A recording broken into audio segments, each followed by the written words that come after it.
It's now been 2 years since Dead by Daylight last changed Sadako, and after several failed reworks, it seems like behavior has just given up. And while Sadako is by no means the worst killer in the game, the vibe around her has gotten incredibly stale. Honestly, the only content you see about her these days is just people begging onepumpwillie to start playing her again. And admittedly, I even took a pretty long break from Sadako myself. But now that I've been back to playing her, I want to make one thing clear. The 7 of us Sadako mains out there are not gonna rest until behavior finally puts some love into her. I'm convinced that if behavior changes the 4 things I'm about to go over, it will make her 10 times more fun to play as and against. Starting with step 1, improving the new player experience. As a new survivor, learning what each killer does is always going to be a challenge. But out of every killer, Sadako probably benefits the most from this lack of knowledge. And I'm not making this up. Statistically, she dumpsters new players, but at higher MMR, she struggles. So by buffing Sadako without any other changes, you're basically sentencing all these poor noobs to death, including my nephew Craig, who just turned 13 and just bought the game. That's who you'd be hurting. So before any changes, the first focus needs to be on the new player experience. A quick lesson for anyone who doesn't know, the blueprint for beating Sadako is pretty simple. Spread out, grab a tape the second a TV turns on, work on a generator in peace, turn the TV off when it comes back on, and then turn in your tape whenever your condemn starts to build up. And that's if it ever does. With that recipe, as long as your teammates do the same thing, you will win most matches. But newer players have no idea about this. They might just ignore TVs entirely and get fully condemned at 5 generators, or they spend all game running tapes and don't even touch generators, which is equally as damaging. You know what they say, you can lead a horse to water, but you can't make them drink. But that's how I feel like behavior needs to start treating Sadako's gameplay. Like at the start of the game, right before the TVs go on, what if the whole map got dark for a second, and then the auras of all the TVs illuminate in white? This indicates to new players, hey, these TVs are pretty important, and maybe I should go check them out. And as survivors are getting condemned stacks, what if the game got less and less colorful and the TVs started glowing a brighter red, which would indicate, hey guys, maybe it's time to grab a tape. Honestly, I wouldn't even mind like a Houndmaster-esque path, leaving survivors to turn in tapes when they have over 4 stacks of condemn. And all these changes might not completely fix the problem, but if we can drop the kill rate at lower MMR, that opens up the ability to buffer, which leads me right into step 2, the counterplay. Out of all the past versions of Sadako, the one we have right now is probably the healthiest. Her older versions heavily promoted slugging and tunneling, which we can all admit isn't the most fun way to play Dead by Daylight. But while her current version is healthier, it's also incredibly one-dimensional. Survivors have one job and one job only: keep the TVs off. With the current exhaustion perk meta and the sheer density of pallets on most maps, a competent survivor should almost never get fully condemned, and that's unless you're on an indoor map. Oh my god,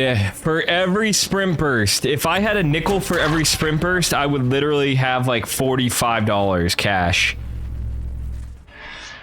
Right now, there's absolutely zero downside for grabbing a tape. It takes half a second, it completely shuts down Sadako's map control, and the survivor just goes back to working on a generator. The counterplay isn't just easy, it's boring. Behavior has tried fixing this in the past by giving survivors passive condemn just for holding a tape, or giving them condemn when they get hit with a tape in their hand, but I have a better idea. Survivors should gain condemn stacks for completing tasks while holding a tape. Imagine if finishing a generator, unhooking a teammate, healing, or cleansing a totem all gave you condemn if you had a tape in your hand. This drastically changes the dynamic. Instead of a tape being a free shield to carry around all game, it becomes a calculated risk. It doesn't physically stop you from going for an unhook, but it forces you to ask, is this unhook worth the condemn I'm about to get? Second, we need to add some actual risk to interacting with TVs. Pulling a tape shouldn't be a brainless automatic action. What if interacting with the TV applied a random status effect to a survivor for 20 or 30 seconds? Think of it like a status effect roulette. You might get blindness or exhausted, or maybe every once in a while exposed. You probably wouldn't need this on both pulling tapes or turning in a tape, like that might be overkill, but adding it to one of those events adds some serious spice to a mechanic that's currently pretty boring. It forces survivors to actually think, do I need to pull this tape right now and risk being exposed? You know, if a killer's in chase, it might not be an automatic yes. Playing against Sadako shouldn't just be a matter matter of how much knowledge you have in the game. It should be an interesting cat and mouse game that requires a bit of strategy. You should be asking, when's the best time to pull a tape? Should I turn it in before finishing this gen? Should the whole team be carrying tapes at once? Like, all these questions make the counterplay more exciting and instantly make the game more engaging for survivors. But what about the people who actually play Sadako, which brings us to step 3, updating the add-ons. Lately, whenever Behavior reworks a killer, they've been doing an incredible job on completely overhauling their add-ons. And Sadako desperately needs this exact same treatment, because right now, about 75% of her add-ons are completely useless. And her biggest problem isn't even bad add-ons, it's actually her best one. We need to talk about the add-on tax that every Sadako player is forced to pay, and that's Bloody Fingernails. It's her best add-on by a mile, and honestly, I don't see anyone playing without it. If you load into a match without Bloody Fingernails, her movement speed out of a TV feels terrible. It's so mandatory that it basically permanently occupies one of her 2 add-on slots. You don't have any room for creativity when one slot is held hostage. The fix here is obvious. Make Bloody Fingernails base kit. Even if it's a slightly nerfed version of the speed, just bake it into her base power so we can free up that slot to experiment with different add-ons. And speaking of combinations, there's so much untapped creativity for her add-ons. I actually came up with a few of my own. Behavior, feel free to steal any of these ideas. Just make sure to wire the 1.4 billion blood points directly into my account. So let's just rattle these off. Imagine if we had a chase add-on where survivors within 5 feet of the TV you teleport to are hindered for 3 seconds. Or an info add-on where anytime a survivor pulls a tape, their aura is revealed to you for 3 seconds. Maybe a haste add-on. For every tape being held by a survivor, Sadako gets a 1% haste bonus. Or kind of a mind game add-on.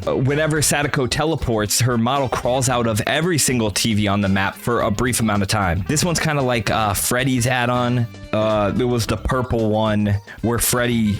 I forget the name. And maybe because Sadako's iridescent videotape is so useless, they change it to where if all 4 survivors are holding a tape, they all scream, revealing their location and get exposed for 25 seconds. I'm not saying these ideas are flawless, but they're a massive step in the right direction, promoting actual build variety instead of forcing us all to play the exact same way. Which leads me to my 4th and final step, the fun factor. Everything I've suggested up to this point has just been small, practical tweaks to how Sadako currently plays. But what I'm about to suggest is a complete switch up. Out of everything I've said today, this is probably the most outrageous idea, but I do truly think it is warranted. So right now, the most rage and anger surrounding Sadako comes from her condemn ability, because mooring someone early in the game essentially ends it. So what if we turned that stressful moment into the most intense moment of the game? Let me introduce you to my outrageous idea that Behavior will probably never implement, the power switch. Here's how it would work. If a survivor becomes fully condemned, the aura of the power switch is revealed to the team. Once per match, a survivor can pull this switch. When they do, all TVs are instantly disabled for 60 seconds and the entire map goes dark. All generators will be blocked as well. Sadako becomes permanently demanifested, but she can still hit survivors. During the 60 seconds, Sadako is granted permanent killer instinct on all 4 survivors, but she has no idea which one is the condemned survivor. It turns the match into a terrifying game of hide and seek. The condemned survivor is trying to run a tape to clear their condemn while Sadako is hunting them down. But they have to try to decipher who is the condemned survivor. I know this change would be massive and would never actually happen, but something like this would bring a little life back to Sadako. Because the issue isn't necessarily that Sadako is bad right now, I just feel like she's stale. But if you do enjoy Sadako content and you want to join the community with the highest number of Sadako mains per capita, make sure to hit the subscribe button. My official P100 Sadako guide will be dropping next month, and you're not going to want to miss that one. And if you want to get a head start before the guide drops, click this video right here where I give you 30 Sadako tips that will make you instantly better at playing her.